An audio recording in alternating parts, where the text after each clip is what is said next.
Let's pray. Dear Father in heaven, thank you for this opportunity to learn. As we go through this class, allow us to learn things that are important for each of us. In Jesus' name, amen. So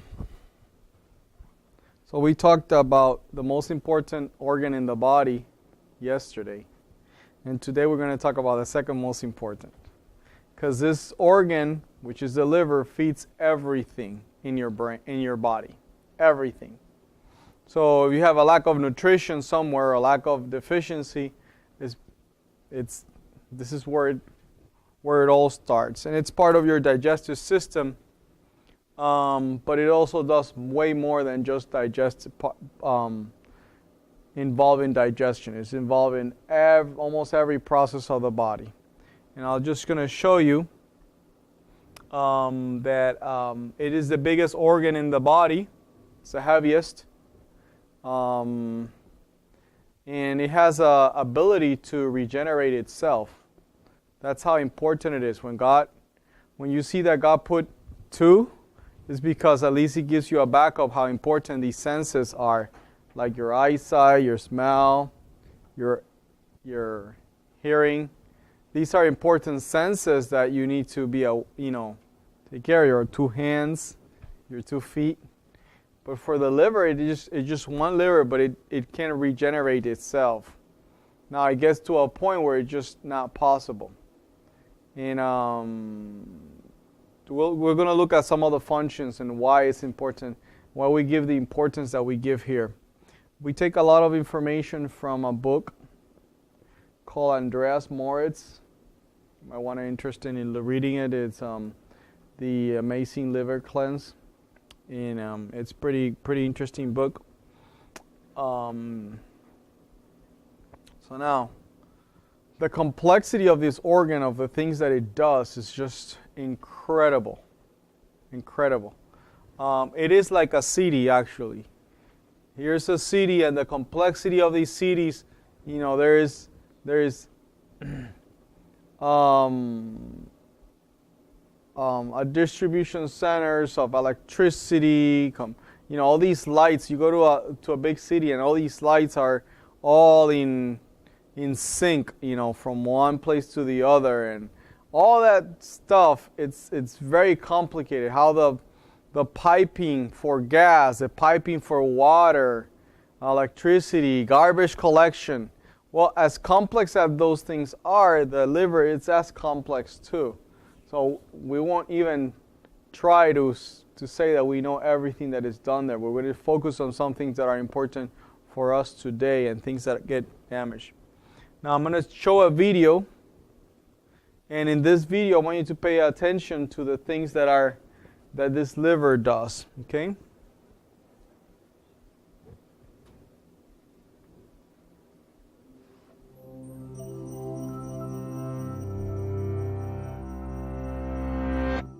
There's a factory inside you that weighs about 1.4 kilograms and runs for 24 hours a day. This is your liver, the heaviest organ in your body, and one of the most crucial.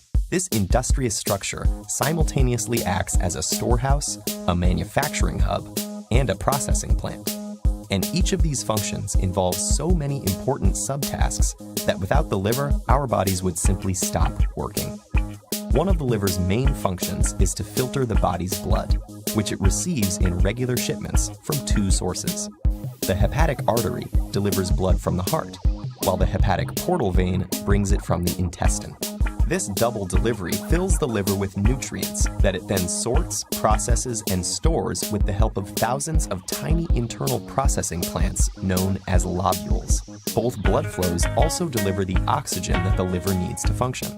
The blood that is received from the intestine contains carbohydrates, fats, and vitamins and other nutrients dissolved in it from the food you've consumed.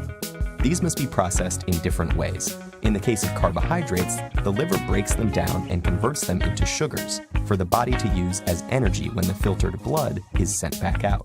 Sometimes the body has leftovers of nutrients that it doesn't immediately require. When that happens, the liver holds some back and stacks them in its storage facility. This facility works like a pantry for future cases when the body might be in need of nutrients. But the blood flowing into the liver isn't always full of good things. It also contains toxins and byproducts that the body can't use, and the liver monitors these strictly. When it spots a useless or toxic substance, it either converts it into a product that can't hurt the body or isolates it and whisks it away, channeling it through the kidneys and intestine to be excreted. Of course, we wouldn't consider the liver a factory if it didn't also manufacture things. This organ makes everything from various blood plasma proteins that transport fatty acids and help form blood clots, to the cholesterol that helps the body create hormones. It also makes vitamin D and substances that help digestion. But one of its most vital products is bile. Like an eco-friendly treatment plant, the liver uses cells called hepatocytes to convert toxic waste products into this bitter greenish liquid. As it's produced, bile is funneled into a small container below the liver, called the gallbladder, before being trickled into the intestine to help break down fats, destroy microbes, and neutralize extra stomach acid. Bile also helps carry other toxins and byproducts from the liver out of the body. So as you can see, the liver is an extremely efficient industrial site, performing multiple tasks that support each other. But such a complex system needs to be kept running smoothly by keeping it healthy and not overloading it with more toxins than it can handle. This is one factory we simply can't afford to shut down.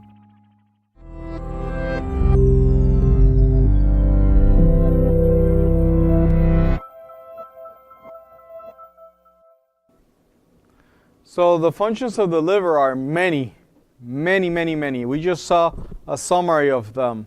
But the major ones is to store energy, right?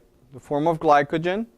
It actually metabolizes vitamins like vitamin D. It also helps with the metabolism of carbohydrates and proteins. It produces platelets, helps you produce production of platelets, and cholesterol, obviously, bile, which is very important, allows you to detox your body. So there's many things that are happening in the liver, as we saw. Okay, now here's a picture of your portal cava system, which is your portal vein, and you look at all the little veins that come into this main one. In a nuclear plant, you have at least 3 or 4 backup systems, just in a nuclear plant. And in here, I can see that we have hundreds of backup systems. So everything that comes into the body will end up eventually in the liver. Everything. Okay? Everything that you eat, everything you drink, everything you put in your skin, you put in your hair, the clothes you put the clothes that you put the material, all those chemicals are going to end up in the liver. Everything. So when somebody says, "Oh, you know what? I live a rather healthy life. My liver doesn't get, clogged up with things." You don't know what you're saying, because we don't live in a perfect environment. We breathe, we live. We use chemical detergents for our clothes. That stays on our clothes, and that goes into your skin. It ends up in the liver. So everything ends in the liver. Now, the mechanism of the liver is to get rid of these things very efficiently. And that is the purpose of it. Efficiently just get rid of all these things. And on top of that, it processes all these carbohydrates, proteins. And it is the distribution center for the body. The 60 to 100 trillion cells that you have in your body are fed by the liver. All the nutrients come into the liver, and there's like truck drivers, which are the red blood cells. They come in, they stop, and they get the nutrients dumped into their back, and off they go to deliver it. So if you have malnutrition, one of the major problems could be the liver not functioning efficiently. Once the liver is functioning efficiently, it's like, wow, your body just changes. I mean, you feel the change almost immediately. Once you start cleansing, you finish your cleanse, you start seeing changes immediately. And this is what happened to me. I was here, and I did a liver cleanse, and I was working, I was in an office working. And I did the liver cleanse, and after the liver cleanse, I was running in this building everywhere I went. And I was like, what's going on? Hold on a second. Why am I running? I don't need to run. I mean, I just went to the bathroom, I ran. I went to get water, I ran. Everywhere I ran, and it's just so much energy. So, now you have a little organ here called the spleen. Now the spleen, se llama en español el vaso. And many people don't put a lot of attention to the spleen. I believe that God designed things very, very, detailed, very detail oriented, and it has a purpose. One of it is that every red blood cell will go to the spleen, and it will get inspected there. It's checked to see, the quality of it.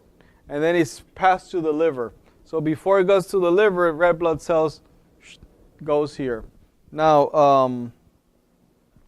we were talking yesterday that your whole body regenerates. Your intestinal tract regenerates, your eyes regenerate. I have read articles that say that your whole body regenerates around in 2 years. You have a new body. Now your blood regenerates in 4 months. So your blood, the life really, it's in this blood. Blood has all these nutrients and things that make your body work. So if in 4 months you still have the same problems that you had, then it's something that needs to be taken care of. You need to clean that blood. And you have to take care of the liver because of that. Here's the gallbladder. It's out right below the liver. It hides there.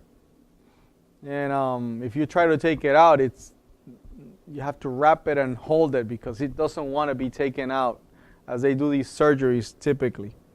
Now,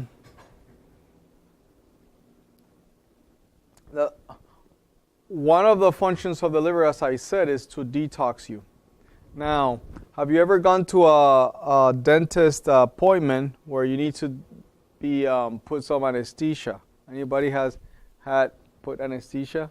And they put it, put it here, and then they touch your lip and say, do you feel numb? Do your tongue feel numb? Have you had that? And they're trying to gauge how much anesthesia you really need. They don't want to give you more than you need, but they don't want to give you less than it's painful for you what they're going to do. Now, these anesthesia, it's a chemical, it's a drug, it's foreign for the body. The body really doesn't want it there, cannot use it for anything. It's not, okay, I got this chemical, I'm going to do this function with this chemical. No, it's just you're forcing yourself into doing something foreign for the body. Now, why some people, can handle more anesthesia than others? Well, I was not going to use the board, but I'm actually going to use it, Glenn. Sorry.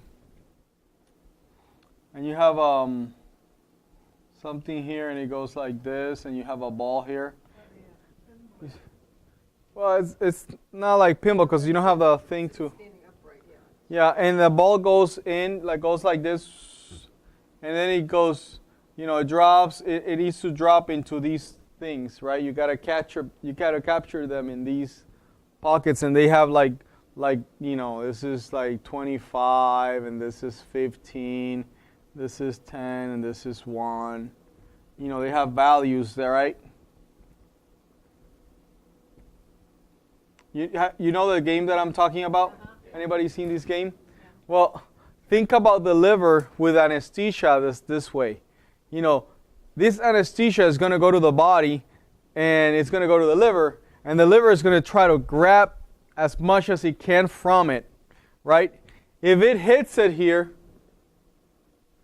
your lip is not going to be numb as the doctor wants, right? Because the liver capture it, and it's going to take it away. But, he needs to give you enough so that some will go through. That's the same with any medicine. How do they know the dosage of medicine they need to give you? How do the doctor knows? Well, they have a kind of a chart and then in their experience, but the idea that the doctor is trying to do is that chemical that the body is going to just get rid of it because it's destroying your body, and the whole purpose is to get rid of it, the liver cannot catch it and it can fall through. Once it falls through, then the chemical does the effect that it needs to do. So the liver does that function of capturing these chemicals that are coming to the body. Now, when you take a lot of chemicals, eventually you're going to damage the function of the liver because it's too much work for it. I just wanted to make sure that you understood this. And that's why this picture is here, because look at all the entrances to the liver, because it's capturing as much as it can from everywhere that it can. Okay? Now, you have what is called the hepatic system, which is the liver system, and it has these conduits, these sinoids. They're called sinoids. They're actually larger than an artery itself. So it produces bile juices, right? And it goes through here. And the liver is full of these. So when I say conduits of the liver or sinoids, this is what I'm referring to. So I'm going to use that phrase eventually through your cleansing, and you're going to just remember that this is what I'm talking about. Okay? Now, the cells of the liver, this is the cells of the liver, they produce these bile salts. And they'll produce it from the toxicity that come from the toxins that come, the things that come from in the body. It just takes it and produces bile from it. It uses it efficiently, recycles, very efficient. And whatever comes from here, it starts here and then it drops down to the gallbladder. Okay? And from the gallbladder, it goes out to the small intestine or the duodenum. So, just remember, what I want you to remember here is that that everything comes from the liver down to the gallbladder, down to the small intestine and out. Here's where it comes. You see, here's more visible. It's here, the duodenum, and here, when it comes in, the entrance here, there is a little entrance also for the pancreas. So the pancreas releases its enzymes, and it's through here too. So this, where the gallbladder throws bile to the intestinal tract, is also the same sphincter or that's the same location where the pancreatic juices come out. Okay, that's why sometimes when you have gallbladder problems, they're measured in how the pancreas is working, because if there's congestion here, then there's going to be disruption in how the pancreas works too. Now, the bile, it's a green color alkaline liquid, and this one is in Spanish, and it helps with the digestion of fats. It helps with the digestion of calcium, metabolism of calcium. It also maintains removes toxins, maintains an equilibrium between acid and alkaline in the intestinal tract, and also destroys bacteria that comes to the colon. So, processed fat, detoxification of metals, heavy metals, and toxicity, change of the pH in the intestinal. Now it's 73% water. This is going to come up later, and I'm going to ask you about it. 73% water is the bile. Okay? Now, we're going to look at some of the problems in the liver.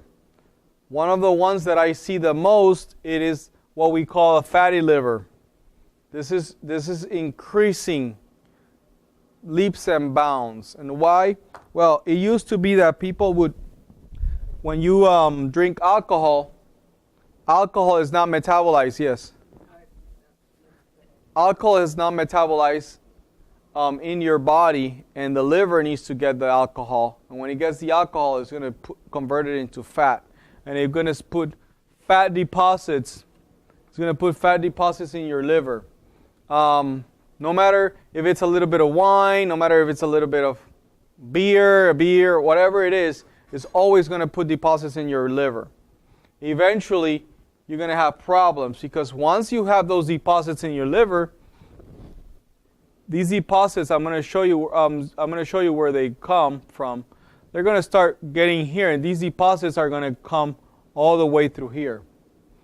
Now, the normal functioning of this liver is going to get impacted by these deposits of alcohol,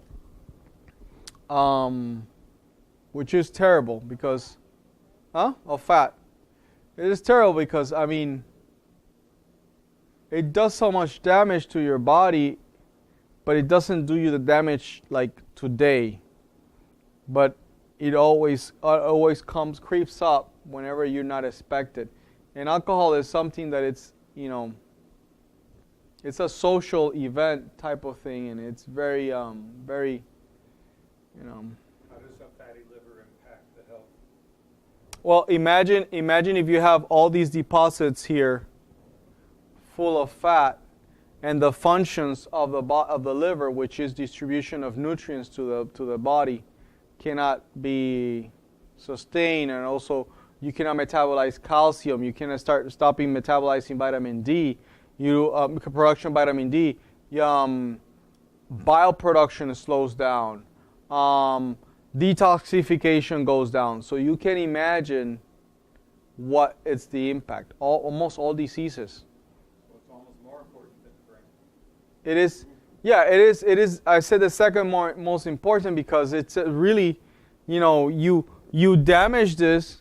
And, we are going to see, or we saw yesterday, that, you have all these problems, all these symptoms that happen just because this thing is not working efficiently. Let me just give you an example. One of these paths here is the where you take estrogen and you discard used estrogen. So women produce estrogen every month, but once it's used, it's going to go through this part of the liver, and the liver is going to get it out of the body, right? But let's say it's this conduit here is blocked by fat, right? And the estrogen cannot go. This is the path that it typically goes. It cannot go. So eventually, the liver, what it's going to do is put it in the back door and put it back into the blood. Now you have an excess of estrogen in your blood. On top of that, the person used plastics. And these plastics leach more estrogen, chemical estrogens into the body. So now there's a perfect normal woman that, have a regular normal life, and now they start finding, hold on a second. I'm waiting for a important call, so I'll that this is something I'm seeing more common, but I've seen it with people that have not drinking alcohol before. The first case that I saw here was the first case when I was here as a student. There was nobody here. I mentioned there was nobody here except Peter and my family. And then at the end of the program for the Christmas break, we picked up this lady from the airport. She was around 34 years old. And I remember that she couldn't even carry her suitcase. I went out and I picked out her suitcase. She can move. And she was like this. Just in pain the whole way. The 3 hours where we drove here, she was just in excruciating pain. And she just had fatty liver. Almost close to cirrhosis, actually. And she said that she never drinking any alcohol in her life. Just, I'm never drinking any alcohol in my life, and the doctor doesn't believe me. Doctor says, yes, you have a liver of somebody that drinks alcohol. And and I was amazed by what happened. She was the doctor says that she had to be put on a list of liver replacement. And she was going to go on vacation with her husband and child to New York for the Christmas break, but instead she decided to come here. And they went to New York and she stayed here. And I remember that lady didn't eat anything while she was here. She never ate anything, no food, while she was around. And the fourth day, she was detoxing so heavily that she couldn't even walk. It was just, and I was like, wow. And how Peter and Clemencia figure out what to do and how to help her out was amazing. By the time she left, she was just a different person. No pain. She was walking straight. She was happy, And we kept in contact with her. My wife did through Facebook and things. And I remember that she never had their liver replacement. Everything went well for her. So why would she have that problem if she never drinking alcohol? Oh, you know why? Okay. Yeah, it's our diet today, even though we don't use alcohol, we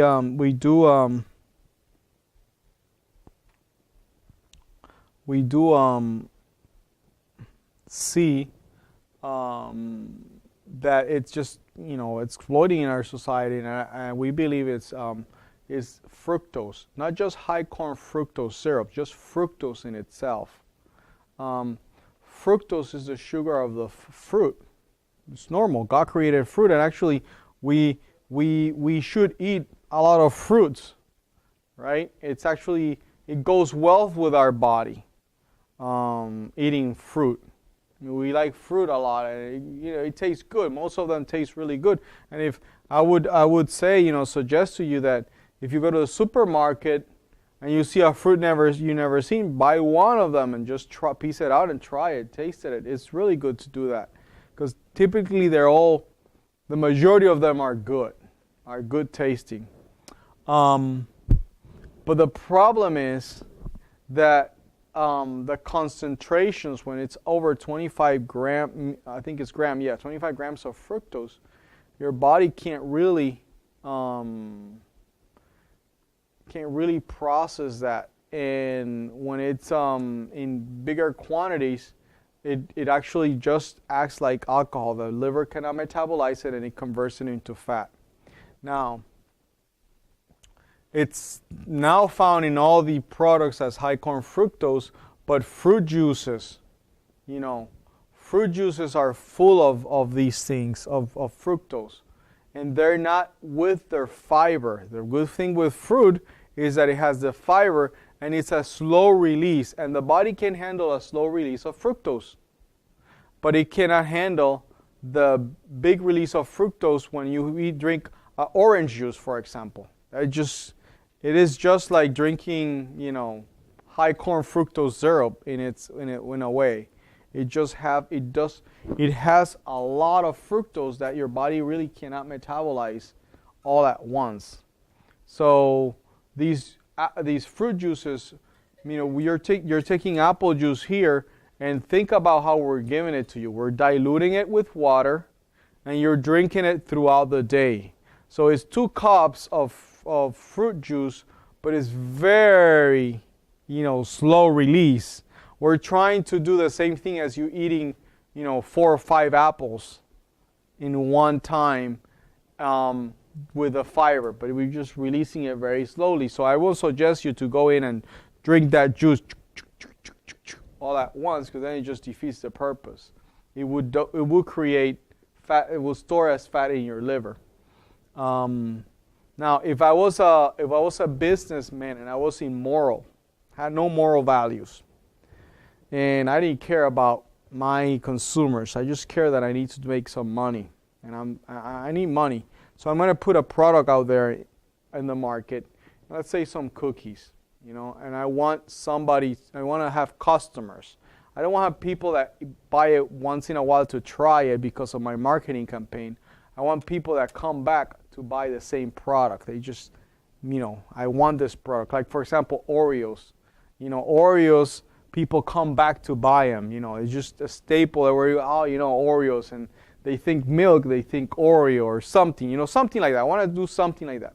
Well, what can I do? There's no moral values. What can I do?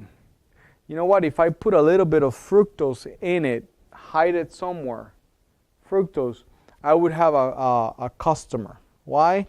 Because fructose excites the hedonic pathways of the brain, meaning the pleasure pathways. It creates pleasure. When you eat that cookie, you have some sense of pleasure when you eat it. And fructose is very highly addictive. Very addictive. McDonald's has been very successful. They put fructose in everything. Everything has fructose. Everything. Even the salad dressing has fructose.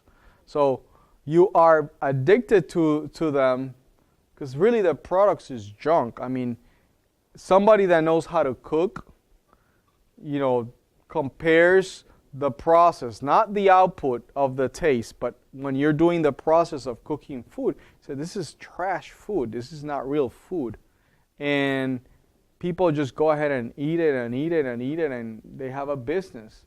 Now, that is if there was no moral values, right? I would do something like that. But what about if they have a consumer that it's a little bit more instructed, more informed, and it won't go with the fructose. It says, it reads the labels. You have a customer that reads the label, it won't buy my cookies. So what can I do? Well, maybe I put agave on it. So then I put agave and it says, it's healthy, agave is not fructose. Well, agave is 95% fructose. So it's the same thing. So it says that fructose is a chronic dose-dependent liver toxin. And just like alcohol, fructose is metabolized directly into fat, not cellular energy like glucose. This is Dr. Robert Lutzig, a neuroendocrinologist from the University of California. Another problem to the liver, not just the fatty liver, but is this painkiller, over-the-counter painkiller, in its most popular form, Tylenol. Now, nearly 1 in 3 Americans take acetaminophen. The most popular form is Tylenol, and over 20 billion doses sold per year of this thing. This is the most destructive drug that there is to the liver. Destroys the liver. Overdose is the leading cause of acute liver failure. So we abuse of this medicine, and I don't know why it's a over-the-counter painkiller. There's so much better ways to kill pain or deal with pain than this drug. It's really, really destructive. Have anybody taken chemistry class in a chemistry lab? Typically, if you do a chemistry lab, you do an aspirin. It was my last chemistry lab. I did one, and we were using the most toxic acids. And I remember it was our last lab. I wanted just to get, those labs, chemistry labs, that were like 3-4 hours. You're just like trying to get out of those things as soon as possible. And I remember that you have to get to the professor or the TA that is there your paper so he can sign your, the measurements and everything you did. And a little bit of that paste, because it became a paste first, and then you have to dry it and it becomes solid.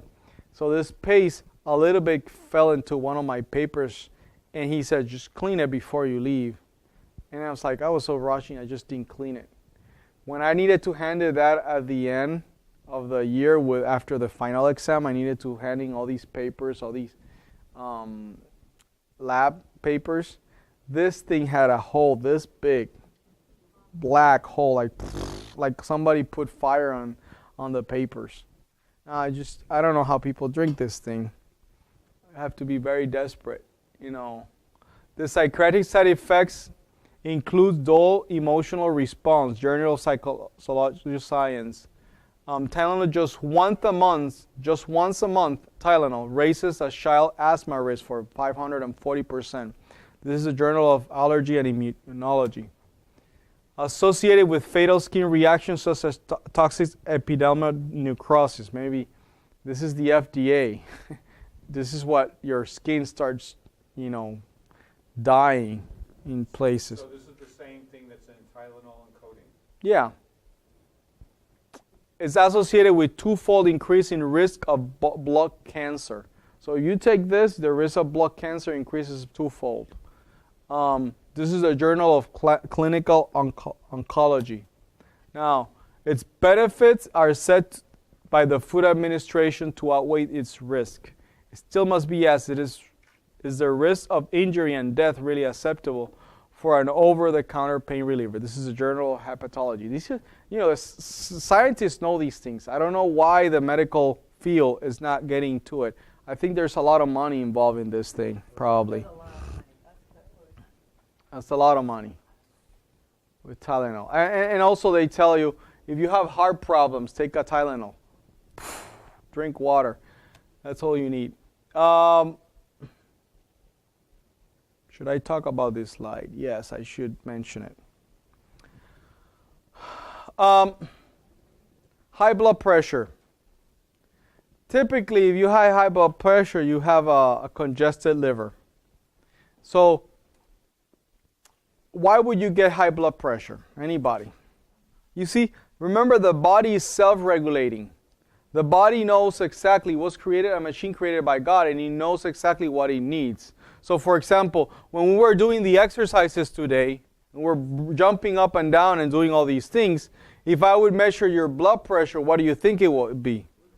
Why would it be high? Why would you need it to be high? What if you just take a blood pressure medicine before you do a exercise, heavy exercise? I'm going to run 5 miles, but before that I'm going to take my high blood pressure medicine. You see, basically these medicine is basically telling you, slow the heart down. And if you're running or doing exercise, let's say you want to climb a mountain, do you think you want to have your heart not working efficiently? If it feels that it needs to raise the blood pressure, the heart rate in order to pump more blood and get things moving, you cannot deny that to the body. But why would it happen on a regular person that is not climbing a mountain?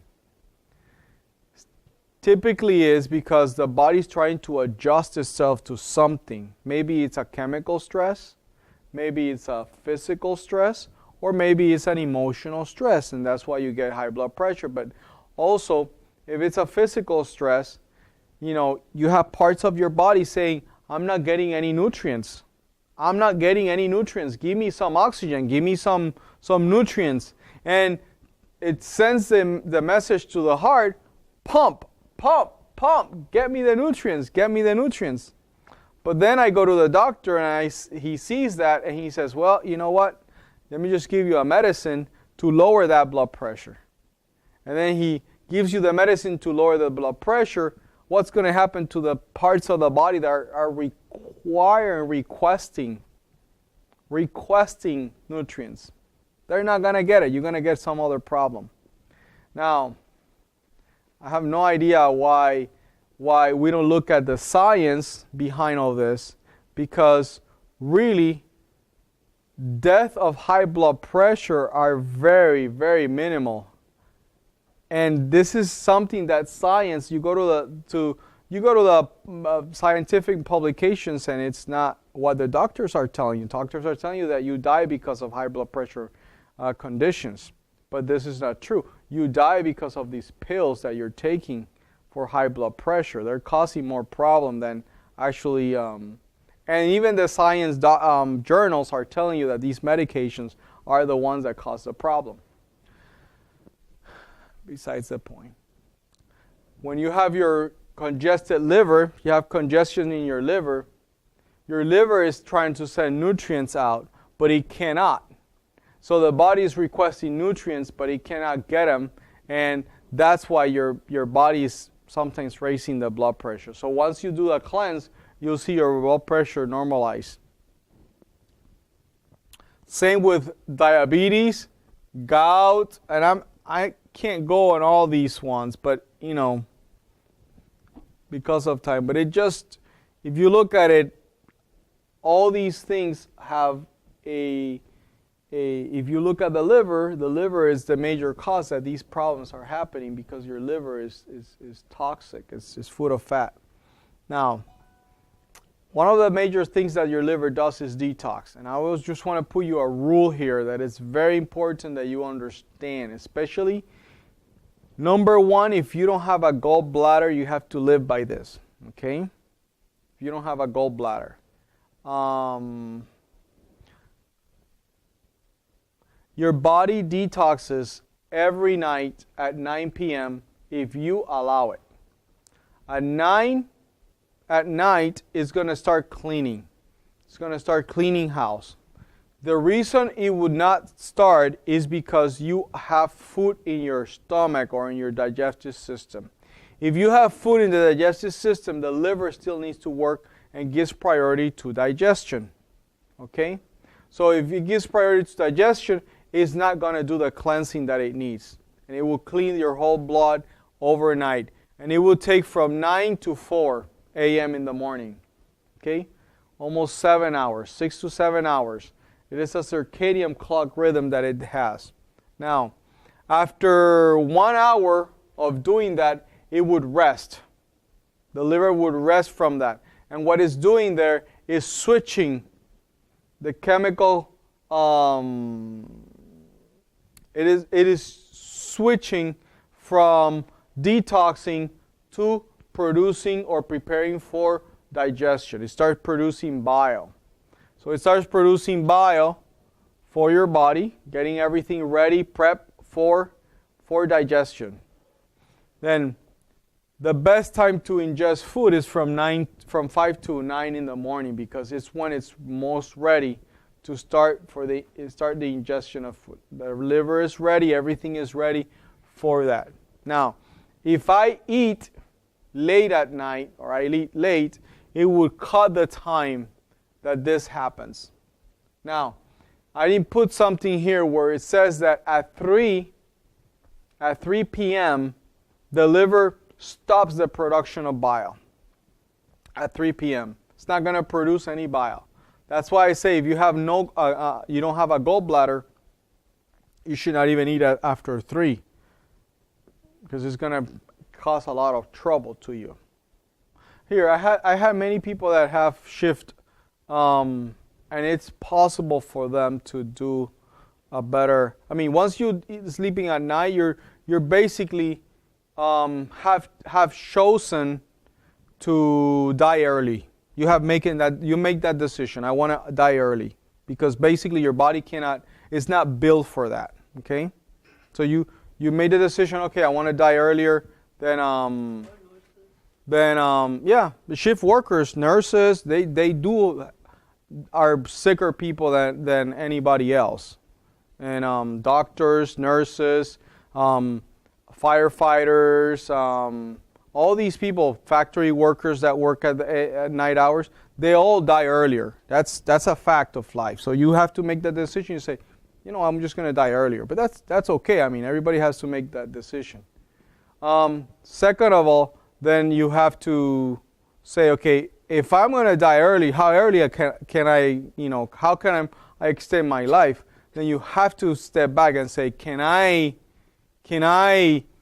meet how my body works? Because it's not me saying a rule. I'm just saying how the body works. This is how the body transition and works. Yes? Your body doesn't change. You work chronic night shift. Your body The problem is that light. If you can turn off that light right here, then you're good. But you have to turn off that light. So that's a problem. Yeah. Yeah, move to a place where it's dark, and those people have problems too. But you have to not be able to see this light. As soon as you see this light, your body adjusts to this light. So that's what determines your circadian rhythm. Okay, so I mean, that's how the body works. What are you gonna do? You can't. It's like, you remember the children, they give them this little games where they have a square and they have to put it in a square peg, and then they have a triangle. I mean, you cannot put a triangle over a square. It just doesn't fit. Or a circle on where a triangle goes. So you're confined by how your body is designed. So the person, I've seen shifts that they go late at night and they don't eat through the night, but as soon as they finish the shift, they have breakfast and then they go to, do something, go to bed. They sleep. Before they go to work, they have lunch and go to lunch and do things like that. And that works for them. And actually it's easier for them because they can follow up. They typically, if they work at night, they typically can follow a 9 to 3 type of schedule, or 8 to 2 or 8 to 3, that they can eat at breakfast at 8 before they go to bed or something, So your liver can start taxing at night even if you are awake. if you work. Yeah, doesn't matter. It doesn't matter. As long as you don't have food, it will do it. Yeah, as long as you don't have. Well, the first time I heard it was with Peter. When he went to Africa, he did this test and study. And I did it myself. But, I didn't know what was going on. I couldn't figure out. I was just trusting Peter's, understanding of the subject.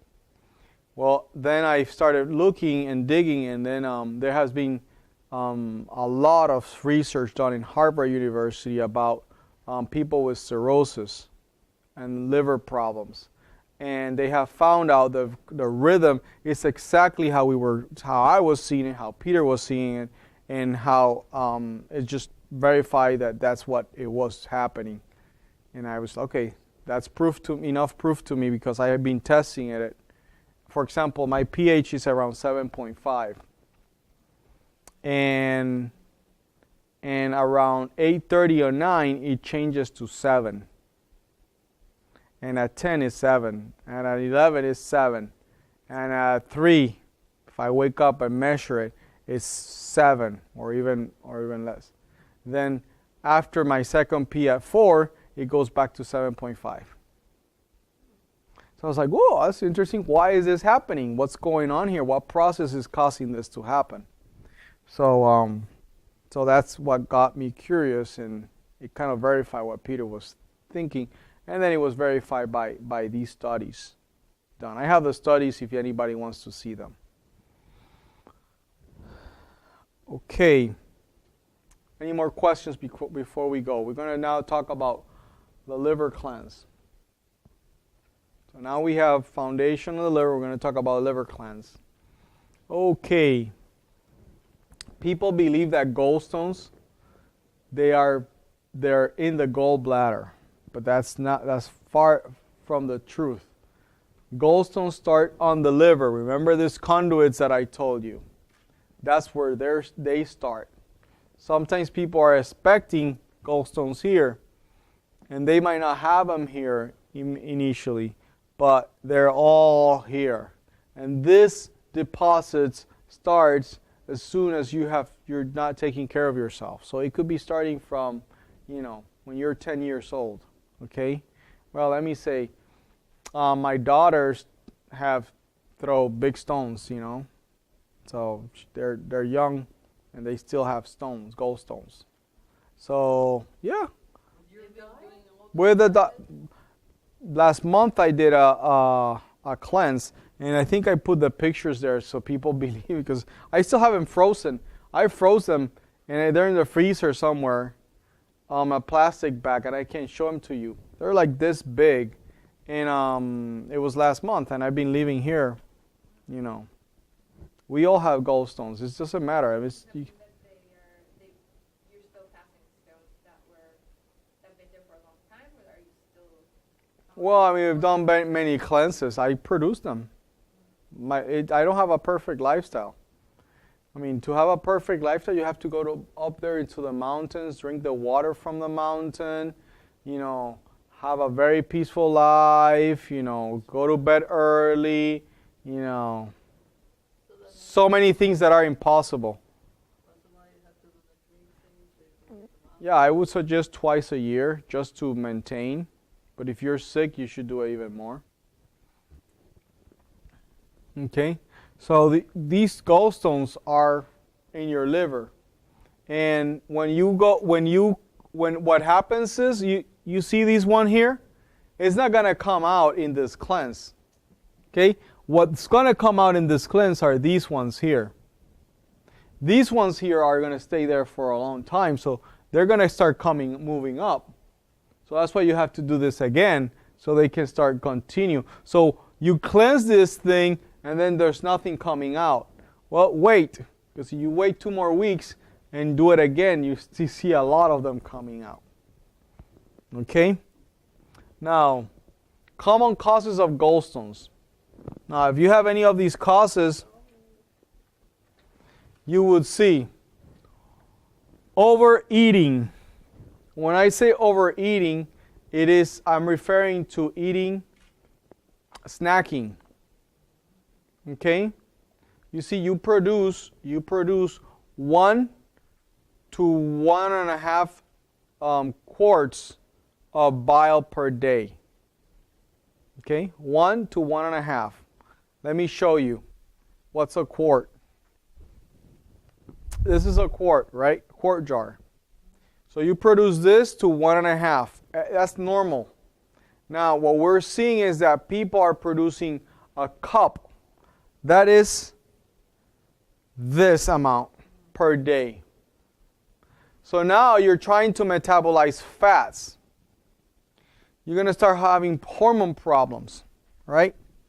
You're going to start having panic attacks. You're going to start anxiety. You're going to start problems with inflammation.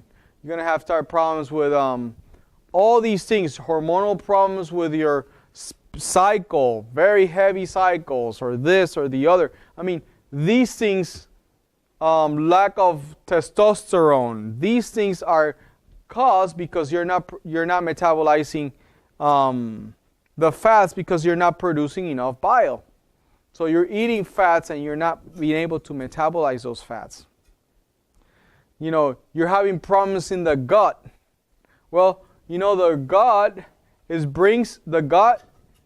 it's taking the acid food that is coming from the stomach in an acid form, and in order to you to absorb that food, it has to be alkaline. So now you need to produce enough bile to mix with that food in order to alkalinize it. But you're not producing enough. How are you going to absorb that food? So you have malnutrition. You have issues with bacteria overgrowth. You have bacteria that should not be in your gut. So now you have problems of bloatness, or you have problems with mental fatigue. You have problems with depression. You have problems in the gut. Why? You're not producing enough bile to neutralize the bad bacteria. It's not bad. It's just the people call it bad, but it's not bad. But anyways, it just gets unbalanced. You see what I mean? It's just all these things are happening because we're not producing enough bile, and we don't see these things, but we don't know, obviously. So overeating, when you overeat, you're not producing the quart and 1.5 of bile, and now you're using this through the day by snacking. Every time you eat, you're going to use that bile, and it's a limited amount of bile you're producing for the digestion of that food. So if you continue this pattern, what's going to happen? You're not going to be able to have any to digest the food. So it's going to get toxic. It's going to get gallstones. Eating late at night. We looked at this now. See, when you eat late at night, I mean, this is our social life. This is part of our social circle. Everybody eats late at night. It's just you cannot avoid it. So, I mean, you stop producing bile at 3 p.m. When you go to eat at 6, how are you going to digest that food? 7, how are you going to digest that food? You don't have the resources to digest that food. That food stays there for a longer than it needs to. And then you put a cheese because you went to eat pizza, which cheese is undigestible. You see, have you ever put any pizza in the oven and it's melty cheese and you eat, but then there's leftovers and you put it in the fridge, and then what happens to the cheese? It gets back hard again. And then you heat it up in the oven and it gets melty, and if you put it back in the fridge, it gets hard again, and then you put it back and it just gets melty. Do you think you have a furnace here, a oven in your stomach? There's no way to digest that stuff. It's undigestible. Cheese is not digestible. It just sticks to your tract, to your digestive tract. So these things we don't know. We don't think about it because we don't know. I mean, the society just rules everything we do.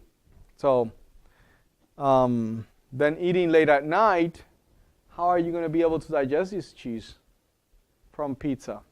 If it's meat, it's even harder to digest. Well, actually, cheese is harder to digest because it's undigestible. Meat, at least, is digestible. Dehydration. I mean, I'm dehydrated. You see, I got to get gallstones. I'm dehydrated right now. I need water.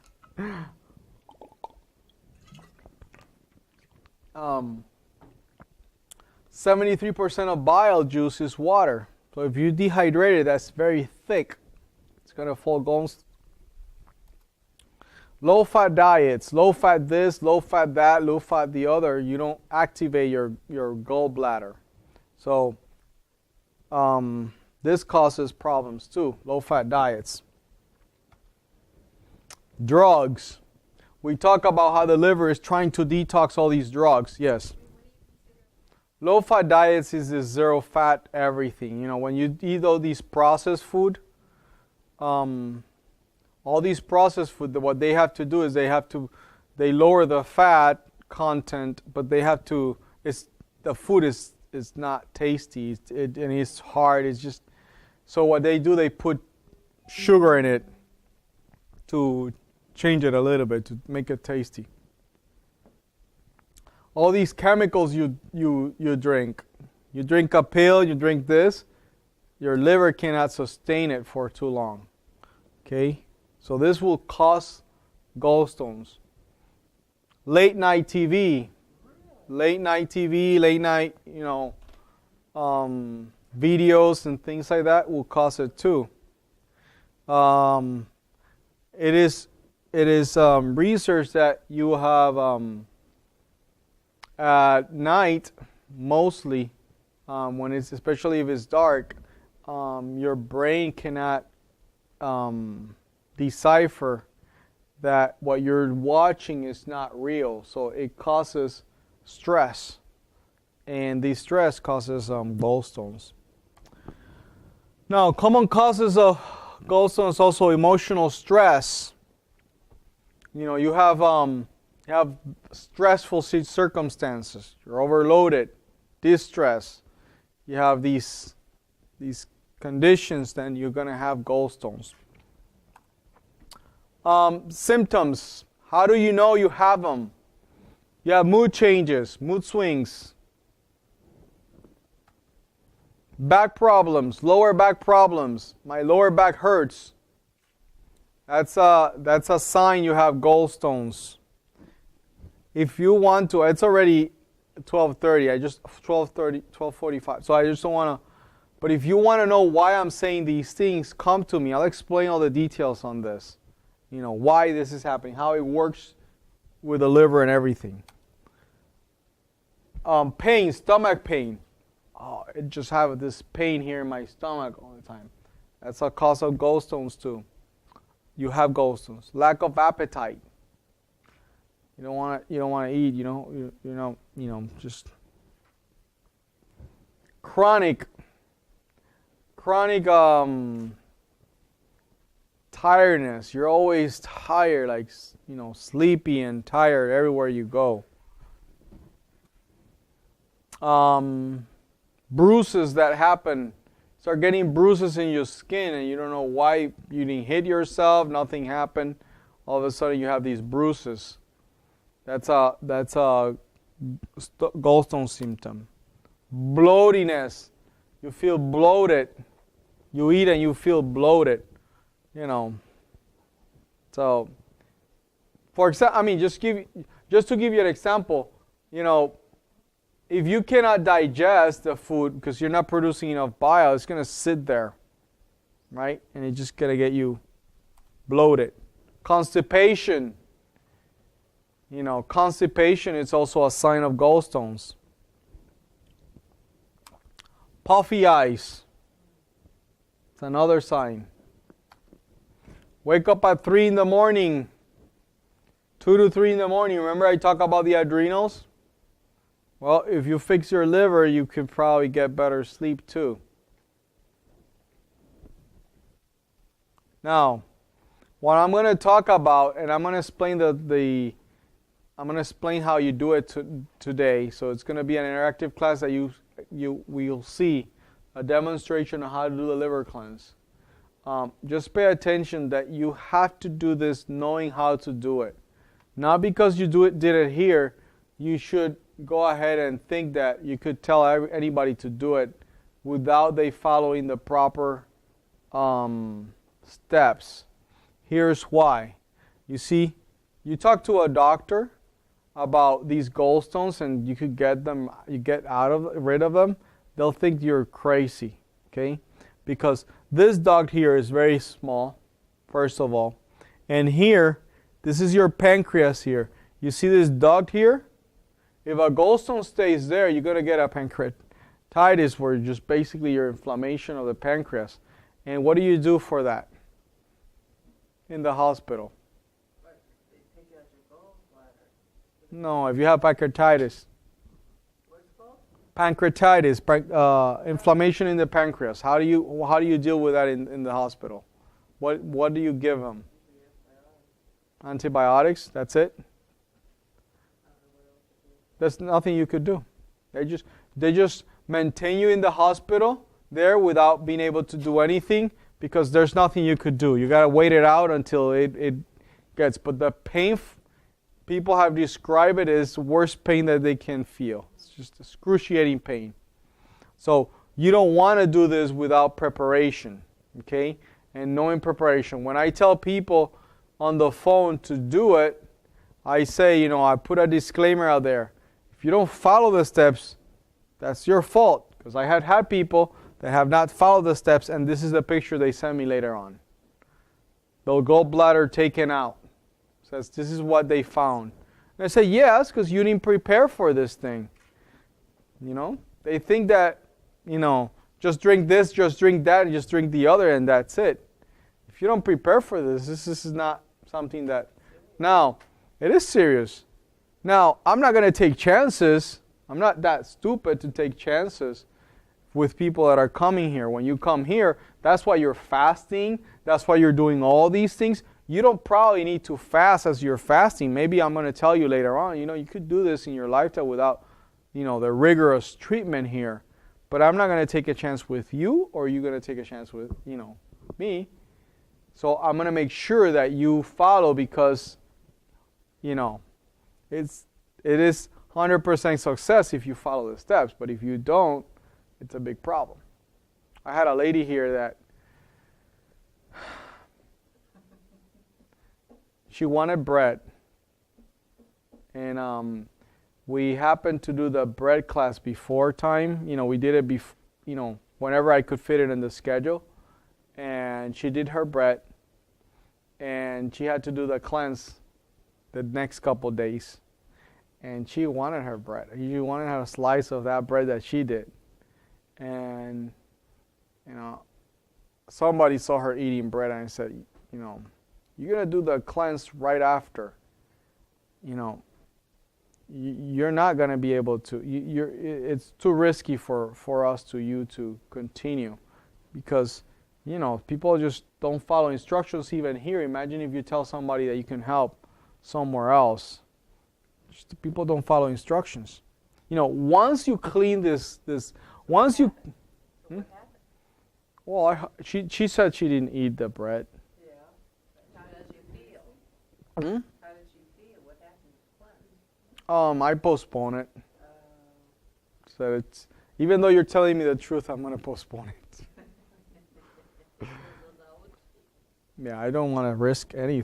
I don't want to risk any risk. Zero risk.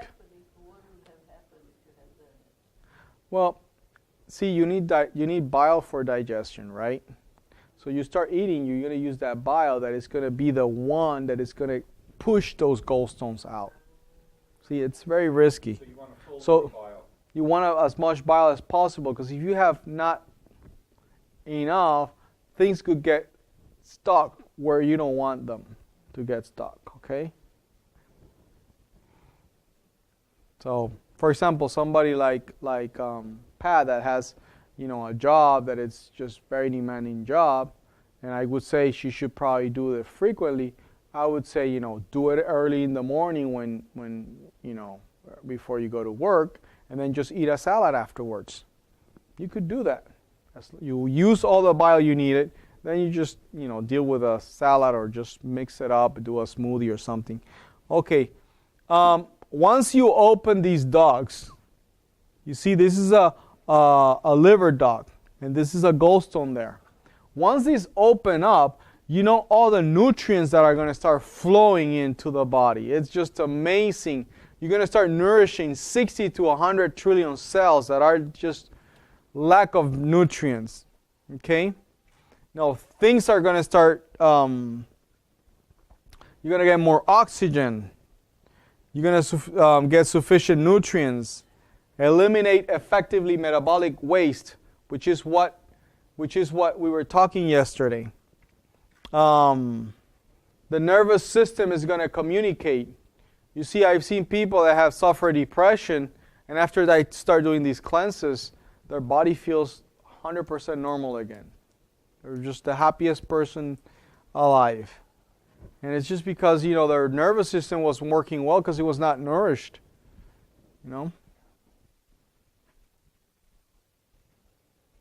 If you have fatty liver, you have at least 20,000 of these gallstones. Am I moving? 20,000 of these gallstones. Okay? So don't believe that you're going to get rid of them in a day or 2 days or 3 days. Okay? Now, here's how they look. Okay, this is a big one. Look at a quarter here. This is how they look. And they're soft. By the time they come out, they're soft like clay, plastilina. Okay? What's the composition? It's typically bile, fats, and cholesterol.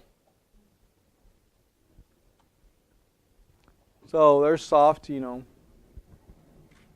They have different colors. This could be a color you could see. Or this. Or this. Or this. Huh? These are mine last month. Not too big. No, look at a quarter size. About, close to a quarter size. That's in the liver. Okay? It's stopping a lot of processes. So I know that if I'm getting these symptoms, right?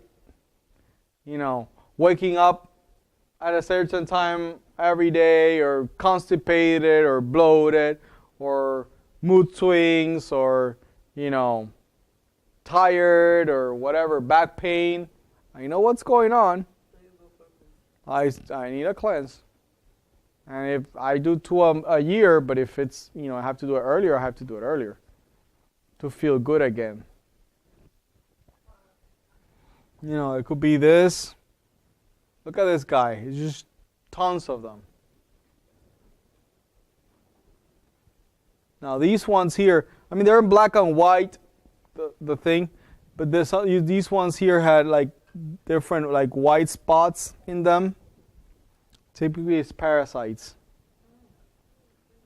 These parasites are very opportunistic. They go to the organs, they stay there, and then they feed on. They go down and feed. It's good to know. These are they look really hard. They're really dense. People that have had a lot of stress and are very anxious people. They have to have it their way. You're gonna see typically these ones here. These are kidney stones. These are totally different animal, but these can be cleansed too, and dissolved with the malic acid that you're drinking. Okay. And essentially, we are. Yeah. Yeah. And they go here in these pockets here. Then another detox or cleanse mechanism is your lymphatic system. And it's cleansed by exercise and water. Okay? Now, anybody has any questions? What's the effect of prayer on the body? The effect of what? Prayer. Oh, it's powerful. It is powerful effect. When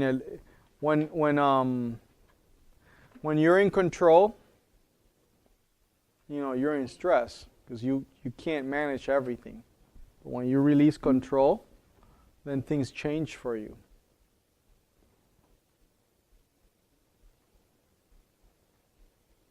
Now, there's a thing. I'm not sure where your mind is going. I'm just answering what I. There's one thing is that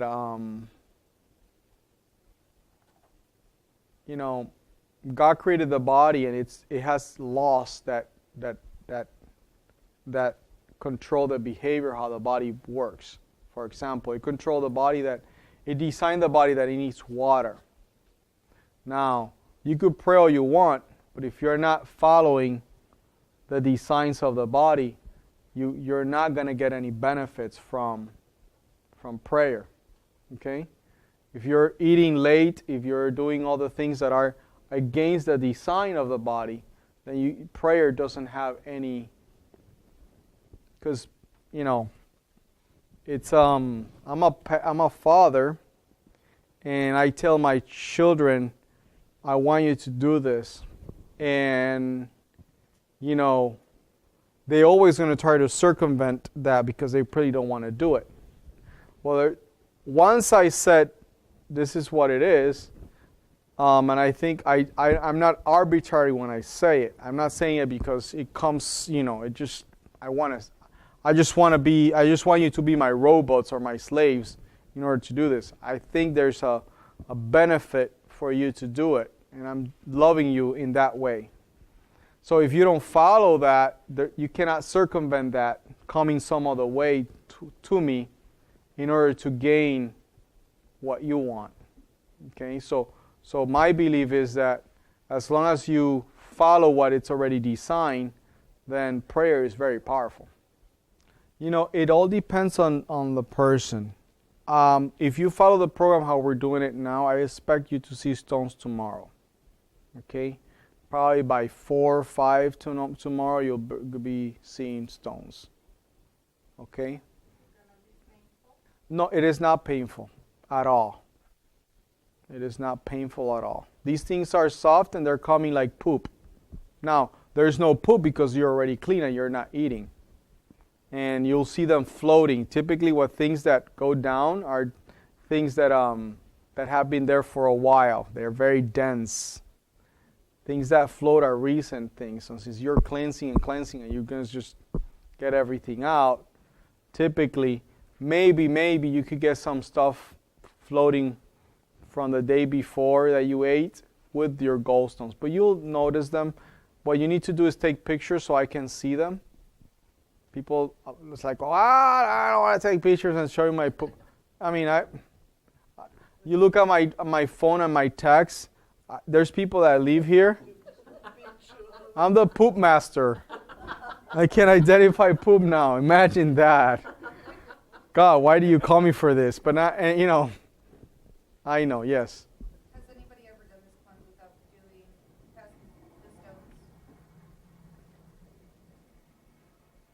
Like, what if we don't? Yes, I have one person that has done it. That person, it was a rare case, and the person had other issues, very stressed, so she couldn't follow anything, she couldn't drink anything, she couldn't do anything. So, I mean, what do you expect? If you can't follow, then you just can't do much. So, that was the only person I've seen. What if we don't pass any though? What do we do? Well, if that would happen, then you have to do it again. You already know how to do it, then just do it again until you pass. Huh? Where'd you get that? Does anyone does not have the gallbladder here? Anybody had the gallbladder removed? Surgery. Anybody has surgery to remove the gallbladder? Excellent. This is the first group in ages that I have had the whole group with their gallbladder. Please don't let them take that gallbladder out. Because once they take that gallbladder out, even though it's a simple thing, see, if you eat after 3 p.m., you're going to be in deep trouble. Jason here, he's working. They take his gallbladder before he got here. And all the problems, it's just all the problems. He can tell you. He says, I wish I knew I should have come a year earlier to this place. All the complications. Nobody tells you these things. They think it's normal. You eat and you go to the bathroom immediately. Why? Well, it's just that problem. You're going to have IBS. They see the levels of enzymes that have changed, increased, they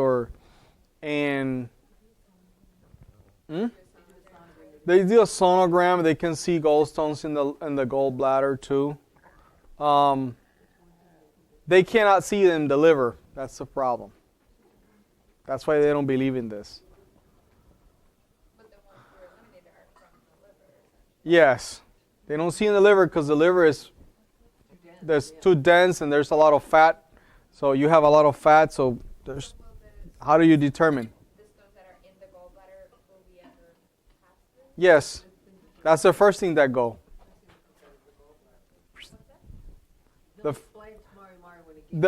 The first ones that go are the ones in the gallbladder. Okay, that was my. This is really good. No, I wish, you guys have an opportunity that hundreds and millions of people don't have. This is just